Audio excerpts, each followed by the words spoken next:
Hello students, कैसे हैं आप सभी। मैं पूनम तिवारी आप सभी स्टूडेंट्स का Hindi NCERT by Poonam Tiwari channel पर स्वागत करती हूं। आप सभी का अभिनंदन करती हूं, वंदन करती हूं। उम्मीद करती हूं कि आप सभी को मेरी क्लासेस अच्छी लगती होंगी और अगर कोई सुझाव है, कोई सजेशन है तो कमेंट बॉक्स में जरूर कमेंट करके बताइए कि आप इन सारी क्लासेस को और इसमें मैं क्या ऐसा करूं कि इसमें और क्या चेंजेस किए जाए, इसमें क्या और मॉडिफाई किए जाए ताकि आपको ये क्लासेस आपके हिसाब से ये बन जाए। आप सभी के सुझाव बहुत कीमती हैं, तो जरूर कमेंट बॉक्स में कमेंट लिख करके जरूर बताइएगा। खान पान की बदलती तस्वीर, ये चैप्टर है आपके क्लास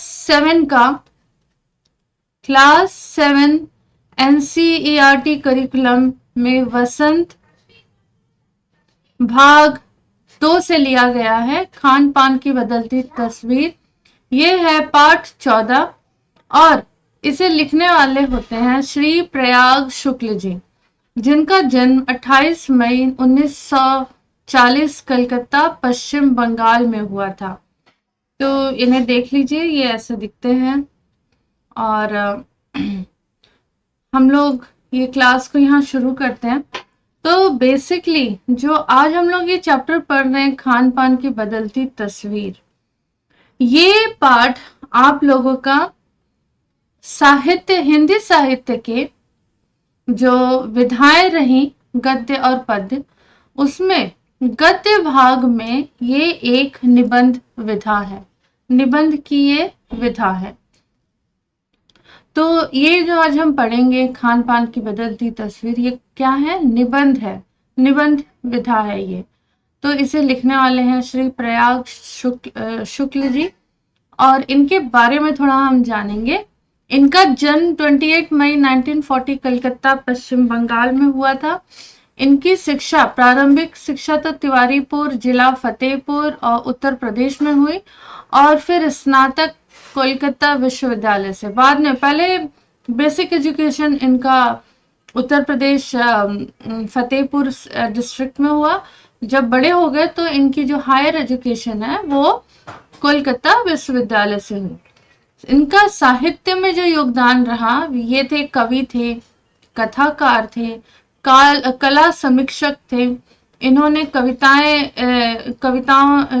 लिखी, कहानियां लिखी, उपन्यास लिखा, यात्रा वृत्तांत लिखा, निबंध लिखा। इन्होंने अनुवाद भी किया और संपादन भी किया। इनके मुख्य काव्य संग्रह रहे हैं कविता संभव, यह एक दिन है, अधूरी चीजें तमाम, बीते कितने बरस, या जो हरा है, सुनैना फिर ये न कहना, 50 कविताएं, प्रतिनिधि कविताएं हैं ये। While a plane zooms past in the sky, तो while a plane zooms past in the sky, ये अंग्रेजी में था। फिर कहानी संग्रह इनकी होती हैं अकेली आकृतियां, इसके बाद छायाएं एवं तथा अन्य कहानियां, एल्बम, प्रतिनिधि कहानियां। इनके उपन्यास होते हैं गठरी, आज और कल, लौट कर आने वाले दिन, यात्रा वृत्तांत, सम पर सूर्यास्त, सुरन गांव, बंजारी, त्रांदा इम मेट्राम, हेलन गैनली की नोटबुक, ग्लोब और गुब्बारे। ये इन्होंने 5 अपने यात्रा वृत्तांत लिखे हैं। इनके निबंध संग्रह हैं घर और बाहर, हाट और समाज, संस्मरण, कृतियां हैं सांझा समय, स्मृतियां, बहुतेरी। इन्होंने आलोचना कृतियां भी लिखी है जिसे क्रिटिसिज्म कहा जाता है। तो अर्धविराम, आज की कला, सत्यजीत राय, एक फिल्म की ऊंचाई, और राम कुमार, एक फिल्मकार की ऊंचाई, Ram Kumar, lines and colour, जो कि अंग्रेजी में थी। अनुवाद किया रविन्द्रनाथ ठाकुर की गीतांजलि, बांग्ला से हिंदी, जीवानंद दास, संग घोष, बंकिम चंद्र और ओक्टावियो पॉज की कृतियां। फिर इनके संपादन रहे पत्रिकाएं, कल्पना, दीनमान, नवभारत टाइम्स, समकालीन कला, पराग, हिंदी फेमिना और संगना। संपादित कृतियां रही कविता नदी, कला और कविता, कला समाज, कला समय समाज, बद्री विशाल, रंग तेंदुलकर, अंक यात्रा। तो ये इनके संपादन रहे। बाल कृतियां ये इंपॉर्टेंट भी है, धमक धमक, हक्का बक्का, चमचम बिजली, झमझम पानी, कहाँ नाव के पांव, ऊंट चला भाई ऊंट चला, मिशका झूल रही है झूला। फिर सम्मान और पुरस्कार, इन्हें साहित्य अकेडमी अनुवाद पुरस्कार मिला, शरद जोशी सम्मान मिला, द्विज देव सम्मान भी मिला। और इनकी मुख्य तिथियां रही जन्म 1940 28 मई को, और साहित्यिक योगदान के विभिन्न पहलुओं के लिए इन्हें जीवन भर सम्मानित भी किया गया। तो अब हम लोग इस कहानी की तरफ आगे बढ़ते हैं। पिछले 10 देखिए, ये जो चैप्टर है खान पान की बदलती तस्वीर, है ना, तो ये चैप्टर में इस निबंध में बताया गया है, प्रयाग शुक्ल जी हमें बताना चाहते हैं कि हम लोग जो पहले साउथ इंडियन डिशेस होती थी, नॉर्थ इंडियन डिशेस होती थी, ठीक है, नॉर्थ इंडियन डिशेस पहले साउथ इंडिया में नहीं मिलती थी, south Indian dishes north India में नहीं मिलती थी, लेकिन इंटरनेट के माध्यम से, यातायात के माध्यम से, ट्रांसपोर्टेशन से, ठीक है, फिर लोगों की सर्विस ऐसी होने लगी, जॉब ऐसी होने लगी जो कि ट्रांसफरेबल थी। तो नॉर्थ वाला साउथ में चला गया, कोई मान लो साउथ वाला नॉर्थ में चला गया, तो अपने नेबर को अपने डिशेस बना के खिलाया। आजकल तो लोग खिलाते पिलाते नहीं, पानी भी नहीं पूछते किसी के घर में जाओ तो। लेकिन एक समय ऐसा था कि लोग अपने पड़ोसियों को अपने घर पे बुलाते थे, अपने जो उन्हें बहुत अच्छी डिश आती है, अपने अपने अगर वो नॉर्थ इंडियन है तो उनका कुछ स्पेशल डिश होगा तो वो बना के उन्हें खिलाते थे। फिर जो दूसरा इंसान है जैसे घर पे इनवाइट किया, वो अपने घर पे बुलाता था, बेहतरीन डिशेस, हम सोचते थे कि मेरे घर में गेस्ट आ रहे हैं ना, तो उन्हें हम बेहतरीन खाना खिलाएं, बहुत टेस्टी खाना खिलाएं, अपने हाथ से बना हुआ खिलाएं। इसमें वो पूरे शाम को भले गेस्ट आ रहे हैं लेकिन पूरा पूरा दिन खाना बनाने में वो क्या करते थे, व्यतीत करते थे, ठीक है। लेकिन आज जैसे समय बदलता जा रहा है, लोग फास्ट फूड की ओर अट्रैक्ट हो रहे हैं। तो यहां पर लेखक प्रयाग शुक्ल जी यही बताना चाह रहे हैं कि हमारे पास इतनी हेल्दी टेस्टी भोजन है, ठीक है, लेकिन उसको छोड़ के लोग बर्गर, पिज्जा और फ्रेंच फ्राइज, कोक, इन सब के पीछे भाग रहे हैं। तो वही बता रहे हैं कि इनका हमारे जीवन पर क्या असर पड़ रहा है। तो अगर हमारे पास इडली सांभर रसम, है ना, और नारियल की चटनी, रोटी, सब्जी और 3 तरह की सब्जी, सैलेड, दही, रायता, पापड़, ये सारी चीजें हैं, तो इनको छोड़ के हम पाश्चात्य संस्कृति के जो खाद्य पदार्थ हैं उनके पीछे हम क्यों जा रहे हैं, जबकि वो हमारे लिए तो सुटेबल है ही नहीं।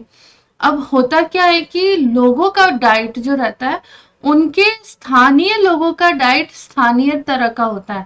अगर वो दूसरे किसी और कंट्री का है तो वहां पर वहां की जलवायु, वहां के क्या कल्चर है, उसके हिसाब से भोजन होता है।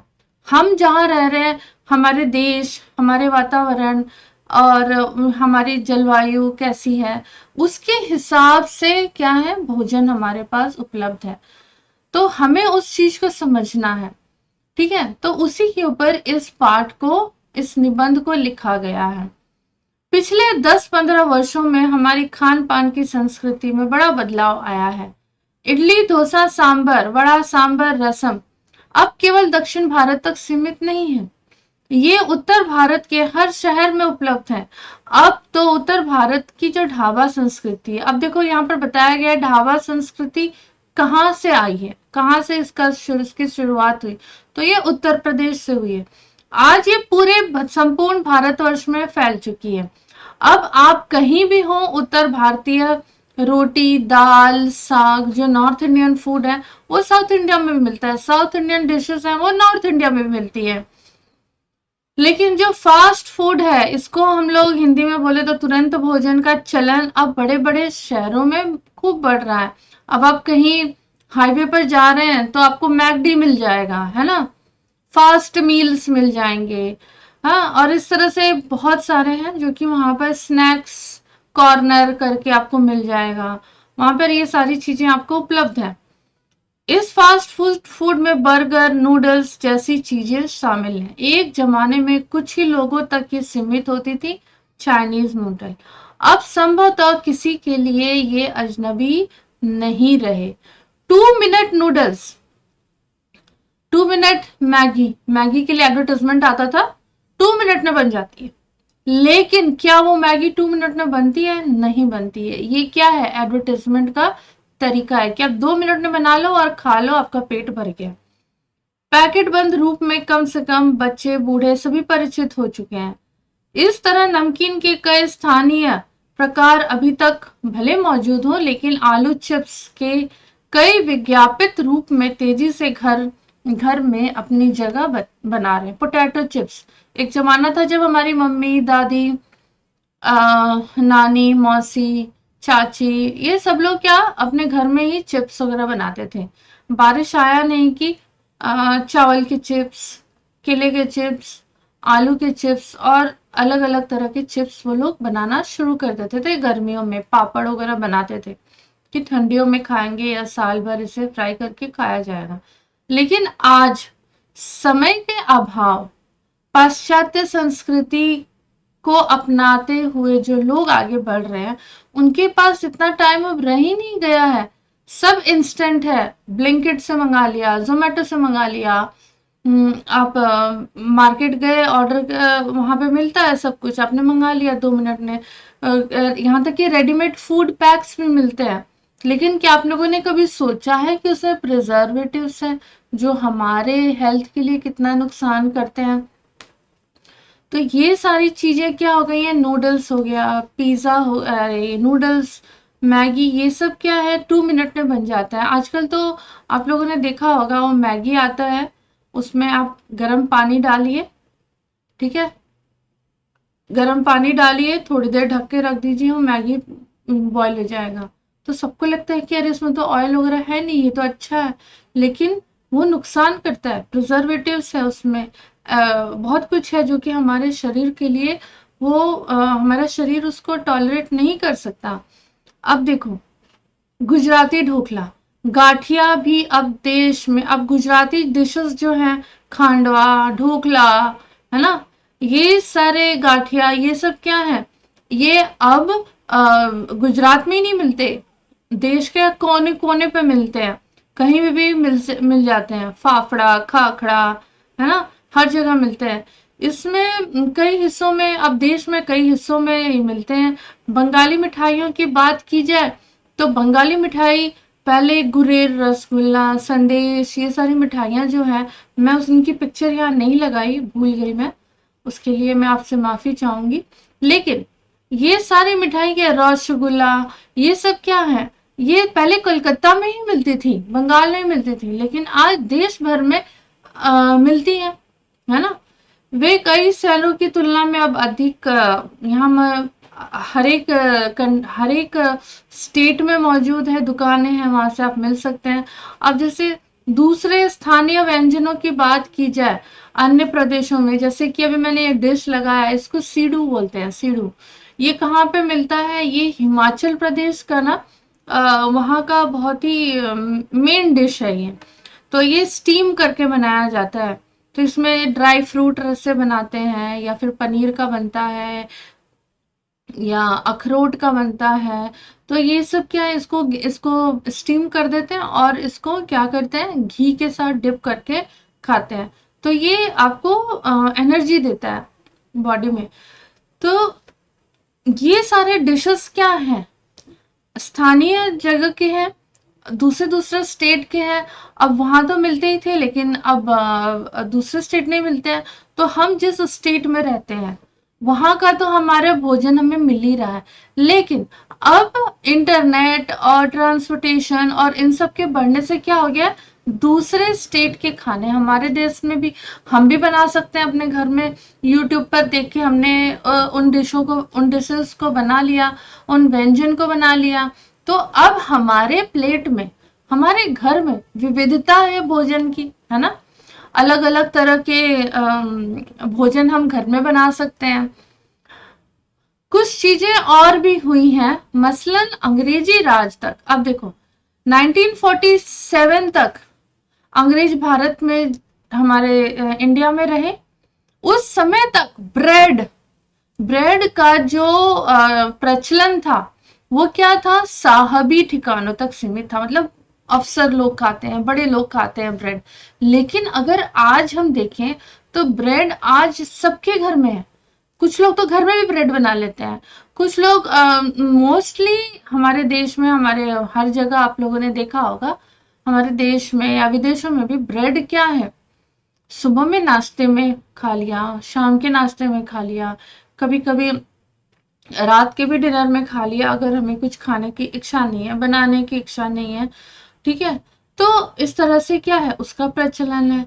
अब वह कस्बों तक पहुंच चुकी है। नाश्ते के रूप में तो लाखों भारतीय घरों में सेकी तली जा रही है। खान पान की इस बदली हुई संस्कृति से सबसे अधिक कोई अगर प्रभावित है तो वो कौन है, नई पीढ़ी प्रभावित है, यंग जनरेशन प्रभावित है। जो लोग 50 क्रॉस कर चुके हैं वो अपने उसी दाल चावल फ्रूट सैलेड इन सब में है कि हमें हेल्दी रहना है, हमें बीमार नहीं पड़ना है। बॉयल विदाउट ऑयल का खाना खाते हैं, वो कम शुगर नहीं खाते, चीनी नमक नहीं लेते, कम से कम नमक लेते हैं। जो आयोडाइज्ड नमक है उसकी जगह पे सेंधा नमक खाते हैं, है ना, ताकि उनका हेल्थ ठीक ठाक रहे।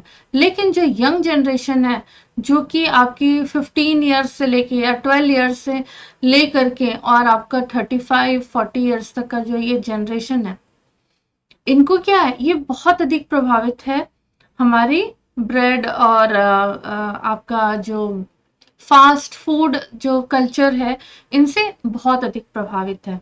तो स्थानीय भोजनों से हटकर, ठीक है, कुछ चीजों तक सीमित हम रह गए हैं। बम्बई में अब कौन ये है, बम्बई में पाव भाजी, दिल्ली के छोले कुलचे दुनिया में तो पहले की तुलना में बड़ी जरूर है, पर अन्य स्थानीय व्यंजनों की तुलना में छोटी हुई है। अब दुनिया के अगर इंटरनेशनल लेवल पे देखा जाए तो जो इंडियंस हैं, फॉरेन में जाके सेटल हैं, उन लोगों ने अपने इंडियन रेस्टोरेंट खोले हैं। वहां पर पाव भाजी फेमस है, छोले कुलचे छोले भटूरे फेमस हैं, गुलाब जामुन फेमस है ना। तो इंडियन खाने, जो स्थानीय खाने, सीढ़ू फेमस है। फिर से अगर आप नॉर्थ इंडिया, उत्तर भारत में जाएंगे तो वहाँ लिट्टी चोखा बहुत फेमस है, सत्तू की लिट्टी और चोखा फेमस है। राजस्थान में आप चले गए तो वहाँ का चूरमा लड्डू और ये सारी चीजें फेमस है। गुजरात में खांडवा और ये सारी चीजें काफी, ढोकला, ये सब बहुत फेमस है। तो वो सारी चीजें जो इंडियंस फॉरेन में सेटल है, वो अपने रेस्टोरेंट में उन सारी चीजों को हाईलाइट करते हैं और वो सारी चीजें वहां फेमस है। लेकिन इंटरनेशनल लेवल पे तो इनकी डिमांड बढ़ गई है, लेकिन स्थानीय लेवल पे हमारे देश में इनका स्तर क्या हो गया है, नीचे गिरता जा रहा है, क्योंकि इन्हें बनाने में समय लगता है। अब लोग क्या इजी कैसे खाना बन सके, उसमें कितनी जल्दी भोजन बन सके, इंस्टेंट फूड में लोग विश्वास करते हैं। इंस्टेंट फूड तो आपका चाइनीज हो गया, नूडल्स हो गया, मैगी हो गया, ये सब है, बर्गर पिज्जा वगैरह वगैरह। तो लोग सोचते हैं कि जब खाना ही है तो वही खा लो, ये सब क्यों खाना है। लेकिन उनकी गुणवत्ता के पीछे कोई नहीं जा रहा, उनकी क्वालिटी के पीछे नहीं जा रहा। हेल्थ कंसर्न आज के टाइम में यंग जनरेशन नहीं है। जानकार ये भी बताते हैं कि मथुरा के पेठे और आगरा के पेठे नमकीन में अब वह बात कहाँ रही, यानी जो चीजें बची हुई भी हैं उनकी गुणवत्ता में फर्क पड़ा हुआ है। जैसे कि अब आगरे का पेठा, मथुरा का पेठा मिलता है तो उनकी क्वालिटी होती थी, ठीक है, लेकिन अब वो किसी पर्टिकुलर जगह पर ही मथुरा में मिलती थी कि हाँ मथुरा के पेठे यहाँ मिलते हैं, आगरा में पेठा नमकीन यहाँ मिलता है। लेकिन आज वो उसका विस्तार तो हो गया है, जगह जगह पर मिल रहा है, उनकी क्वांटिटी बढ़ गई है, लेकिन उनकी क्वालिटी में कमी आई है। आज अगर हम कहीं चले जाते हैं, अगर हम सोचते हैं कि हमें मिठाई लेनी, कहाँ से ले, कहाँ अच्छी मिलेगी, तो वहां 100 दुकान है, तो हम वहां डिसाइड नहीं कर पाते कि हमें इस चीज को कहाँ से लेना है। तो वहां वो क्वालिटी में क्या हो गया है, क्वांटिटी तो बढ़ी है लेकिन क्वालिटी घट गई है। जबकि क्वांटिटी और क्वालिटी दोनों को क्या साथ में चलना चाहिए, जो कि अभी नहीं है। अब फिर मौसम और ऋतुओं के अनुसार फलों खाद्यान्नों में भी में से जो व्यंजन और पकवान बना करते थे, उन्हें बनाने की फुर्सत भी अब कितने लोगों के पास रह गई है।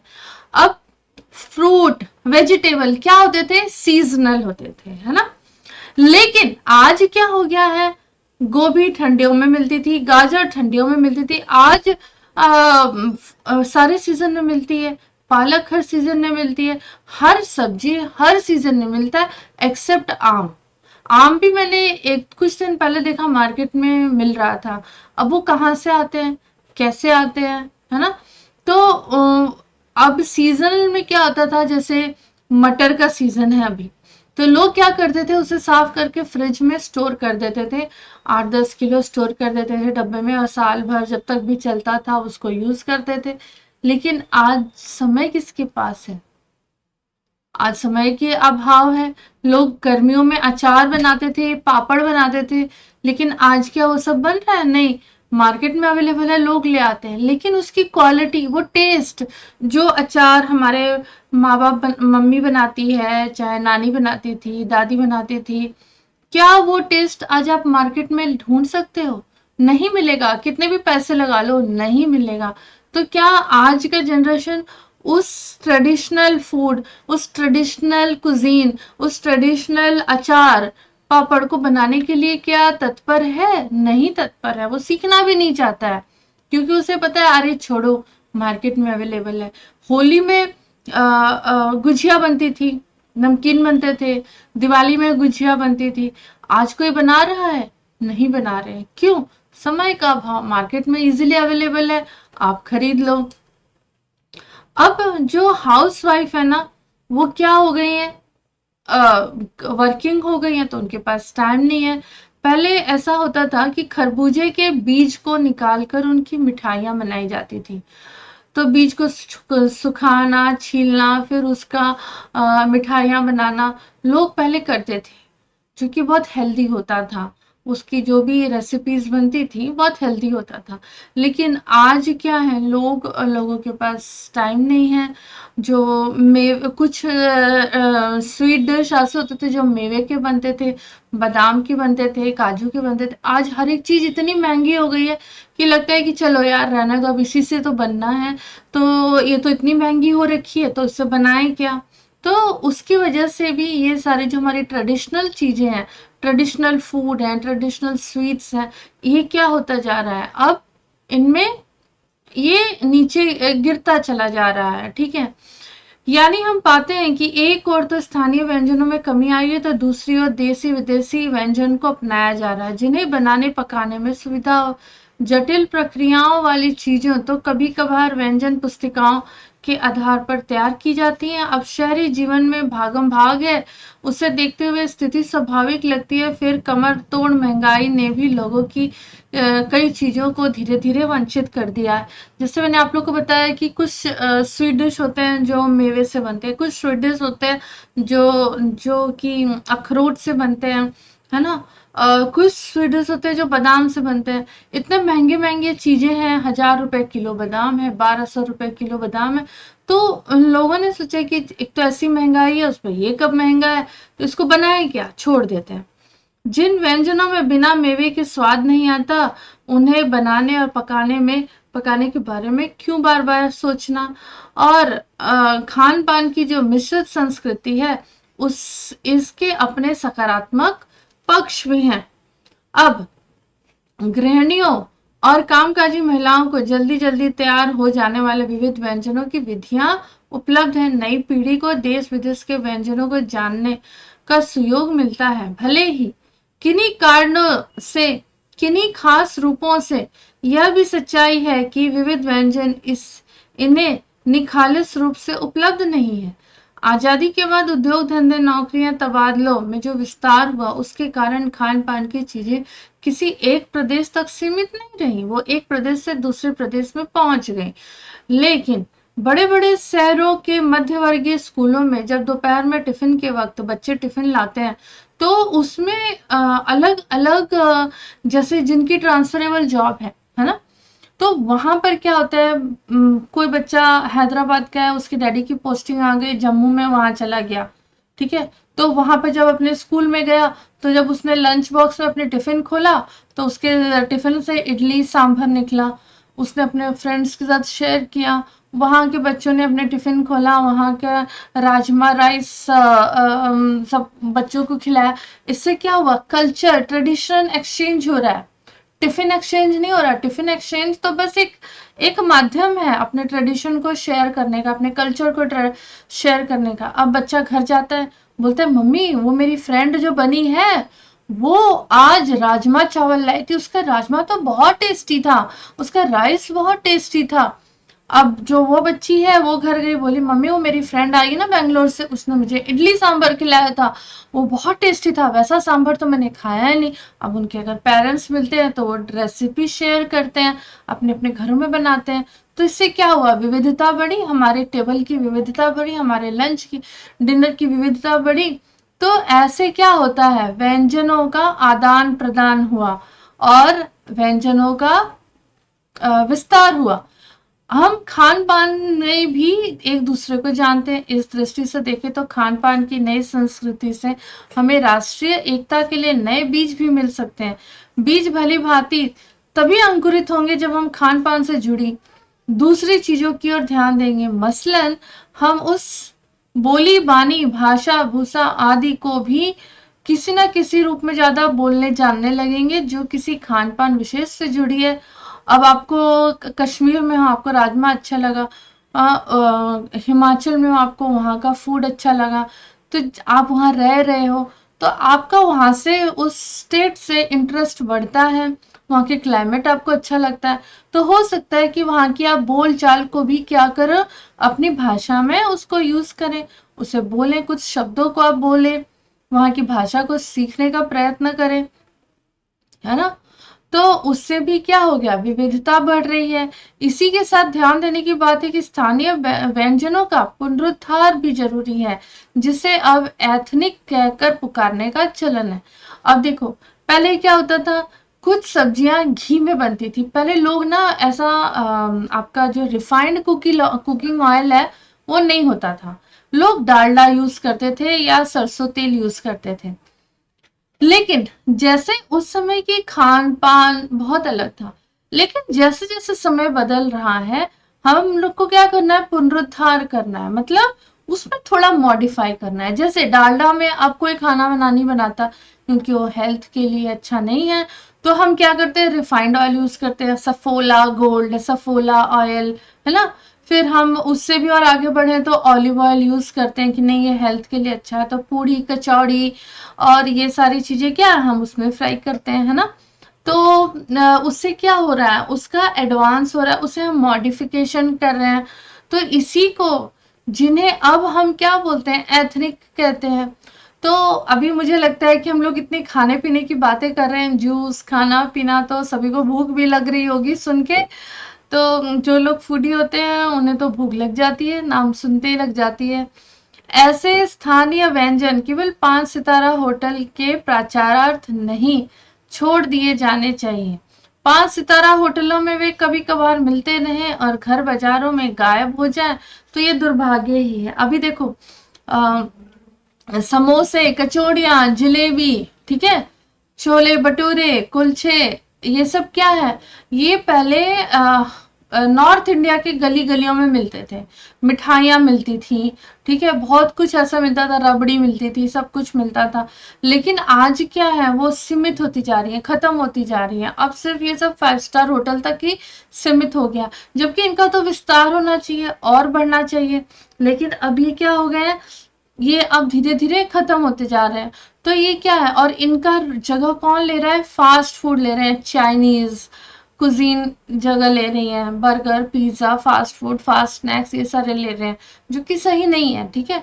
तो ये बड़े दुर्भाग्य की बात है कि अच्छी तरह से पकाई गई पूड़ियाँ, कचौड़ियाँ, जलेबियाँ अब बाज़ारों से धीरे-धीरे गायब होती जा रही हैं।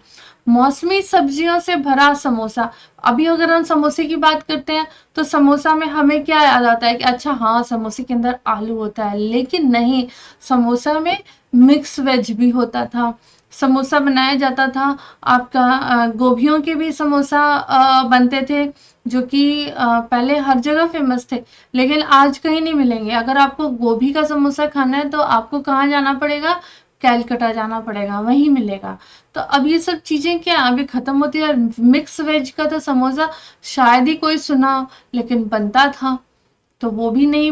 अभी ये हो रहा है, अब क्या है, समोसे में सिर्फ आलू हो गया है। और मैंने तो एक बार देखा था कि समोसे के अंदर चिकन मैश्ड था, मटन मैश्ड करके समोसा था वो, तो उस तरह का भी मिल रहा है ना। तो अभी क्या हो रहा है, मॉडिफिकेशन हो रहा है। अब उत्तर भारत में उपलब्ध व्यंजनों की भी दुर्गति हो रही है। अचरज नहीं कि पहले उत्तर भारत में जो गली गली में मोहल्ले में हर जगह चाट की दुकान होती थी, समोसे की दुकान होती थी, अब वो नहीं है। अब वैसी चीजों को खाने के लिए दुकानों को तराशना पड़ रहा है, ढूंढना पड़ रहा है। फिर ये हम लोग, मुझे याद है जब मैं छोटी थी तो हम एक दुकान में हमेशा जाते थे, वहाँ चाट मिलता था और उस गली में सिर्फ और सिर्फ चाट, समोसे, इस तरह की चीजें मिलती थी। अभी हम लोग जब वहां पे फिर से गए 8, 10, 15 साल बाद, तो वहां पे दुकानों की संख्या कम हो गई थी। तो वो, और जो टेस्ट उस समय होता था, आज वो टेस्ट उसमें नहीं था। तो ये सारी चीजें क्या हो रही हैं, ये बदलाव आते जा रहे हैं। अब ये कड़वा सच है कि स्थानीय व्यंजनों को हमने तथाकथित आधुनिकता के चलते क्या कर दिया, छोड़ दिया। पाश्चात्य संस्कृति की नकल कर किए जा रहे हैं हम, और ऐसी चीजों को अपना लिया है जिसमें ना तो स्वाद है, ना तो उनसे सेहत बनना है, और ना तो उसमें सरसता है। ना तो उसमें स्वाद रह गया, ना वो हमारे सेहत के लिए अच्छा है, ना तो उनमें सरसता है, ना तो वो इजीली अवेलेबल है। तो ये तीनों चीजें नहीं है, और वो हमारे हेल्थ के लिए भी अच्छी नहीं है। हो यह भी रहा है कि खान पान की मिश्रित संस्कृति से हम कई बार चीजों का असली और अलग स्वाद नहीं ले पा रहे। अब हम, समझो आप किसी शादी में गए, शादी में जाते हैं, वहां पे बहुत कुछ है, यहाँ चाइनीज का स्टॉल है, यहाँ इंडियन का है, यहाँ पर पंजाबी काउंटर है, यहाँ पे स्वीट्स है, यहाँ पे फ्रूट सैलेड है। अब आप यहाँ से घूम रहे हैं, आपने क्या किया कि यहाँ से तो कुछ कुछ यहाँ पे पंजाबी वाला ले लिया, यहाँ साउथ इंडियन ले लिया, ठीक है, ये डिश ले ली, फिर आपने यहाँ पर चाइनीज ले लिया, यहाँ पर आपका फ्रूट सैलेड, फ्रूट रखा था, यहाँ पर आपने कुछ कुछ और काउंटर था, तो आपने वो सारे चीजें थोड़ा थोड़ा, थोड़ा चाइनीज भी ले लिया, थोड़ा साउथ इंडियन पंजाबी भी ले लिया, पूड़ी कचौड़ियाँ भी ले ली। अब प्लेट में तो आपने सबने भर ही लिया, ठीक है, लेकिन क्या आपको लगता है कि आपको किसी किसी चीज का स्पेशल स्वाद मिला, आप किसी चीज को खा के सेटिस्फाई हुए, नहीं हुए ना। तो आपको खाना वही है, आप ये भी कर सकते हो।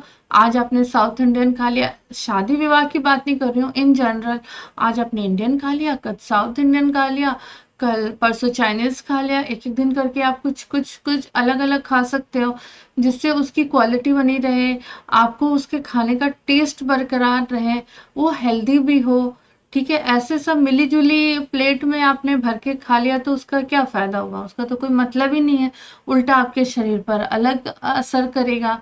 अक्सर प्रीति भोजों और पार्टियों में एक साथ ढेरों चीजें रख दी जाती हैं, उनका स्वाद गड़र मड़र हो जाता है। खान पान की मिश्रित और विविध संस्कृति हमें कुछ चुनने का अवसर देती है, हम उसका लाभ प्राय नहीं उठा पाते।